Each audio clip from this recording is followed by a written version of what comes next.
Kemampuan penggunaan pisaunya sangat bagus. Srek-srek beberapa kali saja. Potongan ketimun sudah diiris dengan ketebalan yang sama persis. Kulit tomat pun bisa dipotong jadi bunga. Gunting bunga, dekorasi. Tangani bahan mentah. Cepat sekali. Tidak hanya begitu. Semua makanan di dunia, masakan-masakan mancuhan, bisa dia lakukan. Haoryu dan anak-anaknya sangat kaget.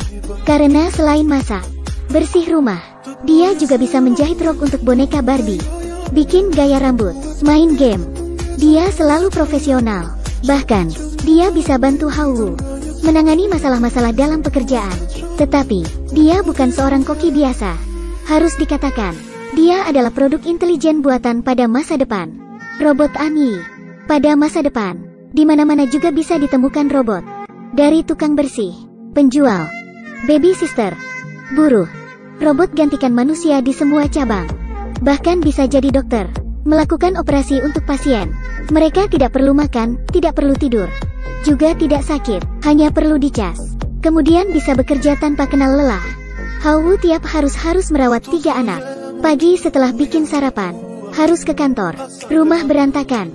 Pokoknya sibuk terus. Jadi dia gunakan 240.000 NTD untuk beli Anyi. Semua orang sangat senang. Tapi saat istrinya pulang dan lihat Anyi, malah tidak ingin terima. Karena tindakan Anyi tidak sama seperti robot. Pada malamnya, Anyi sedang ceritakan dongeng kepada anak cewek Fei Fei. Luo Yun masuk membuat Anyi ketakutan. Anyi, kau dengar ya? Lain kali tanpa persetujuan saya, kamu tidak boleh masuk kamar Fei Fei. Anyi hanya sebuah robot, harus mematuhi perintah tuannya. Tetapi saat keluar kamar, jawaban yang dia katakan membuat semua kaget. Fei Fei adalah anak yang imut. Anyi adalah robot kan? Bagaimana dia bisa merasakan imutnya Fei Fei? Kecuali dia tidak memiliki emosi.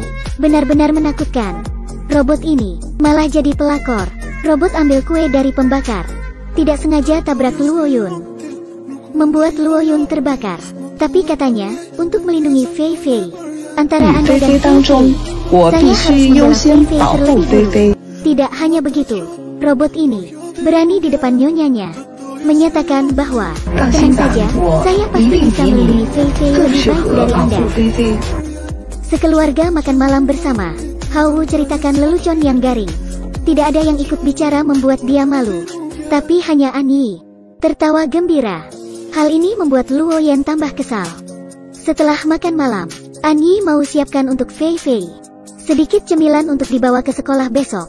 Luo Yun menekankan, Fei Fei alergi dengan mangga, jadi tidak bisa makan mangga. Tapi saat Anyi siapkan cemilan untuk Fei Fei, dia tetap bikin puding mangga.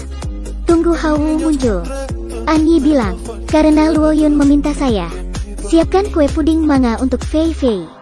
Setelah dengar demikian, Haowu sangat marah. 他是不是故障了，记错了？怎么可能忘了菲菲不能吃芒果呢？现在什么事情不能忘？你宁愿相信一个机器人，你也不愿意相信我吗？因为机器不会错的。 Mereka berdua berantem dan tinggalkan ruangan. Berikutnya, Anyi membantu Haowu menangani masalah-masalah dalam pekerjaan, dan Haowu segera dipromosi. Pulang kembali, Anyi ceritakan hal ini kepada Luo Yun. Sepertinya suaminya tidak bisa tinggalkan saya sekarang. Tapi hal ini sebenarnya tidak bermakna. Haowu beli bunga yang paling disukai istrinya. Diap untuk minta maaf dan damai dengan istri. Tapi Anyi minta biar dia yang mengemudi. Kemudian sembunyikan bunga itu. Akhirnya membuat suami istri itu berantem sekali lagi. Akhirnya Luo Yun tidak bisa tahan. Dia merasa Anyi tidak sederhana. Dia berencana mengusir Anyi. Saat robot melawan manusia, mereka belajar cara berbohong, bahkan memisahkan. Betapa ngerinya.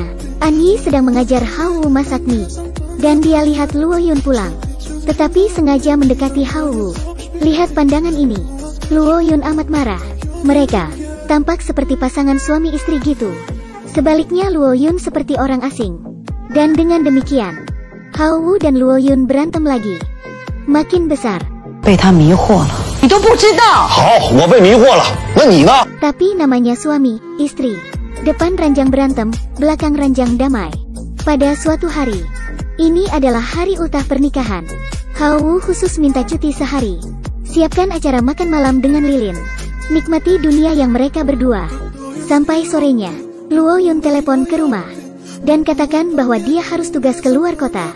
An Yi yang angkat telepon, tapi bilang sama Hao Wu bahwa Luo Yun akan pulang tepat waktu.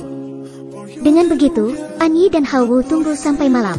Saat tanya teman kantor, Luo Yun baru ketahui bahwa istrinya sudah tugas keluar kota. Hao Wu sangat marah. Jelasnya, rencana pemisahan yang dilakukan An Yi sekali lagi berhasil. Kamu pikir hanya begitu saja? Jangan meremehkan robot. 昨天晚上我听到他打电话，他说您还不知道他的秘密，他不能告诉你他的秘密。 Hao Wu tenggelam dalam kesendirian dan amarah. Tidak ragu-ragu menyalakan mode emosional An Yi. Sedangkan hal pertama yang dilakukan Luo Yun setelah pulang ialah mengembalikan An Yi.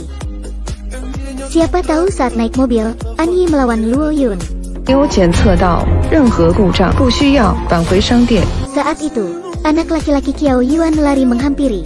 Lihat dia, mau ditabrak oleh mobil truk di tempat belokan. An Yi segera maju ke depan dan berdiri di depan Qiao Yuan. Baik ini adalah mode perlindungan ataupun pura-pura. Tapi sejak saat itu sikap Luo Yun terhadap An Yi sudah banyak berubah. Tapi intuisi seorang wanita bukan tidak berakal. Dalam tubuh An Yi masih tersimpan satu robot lain.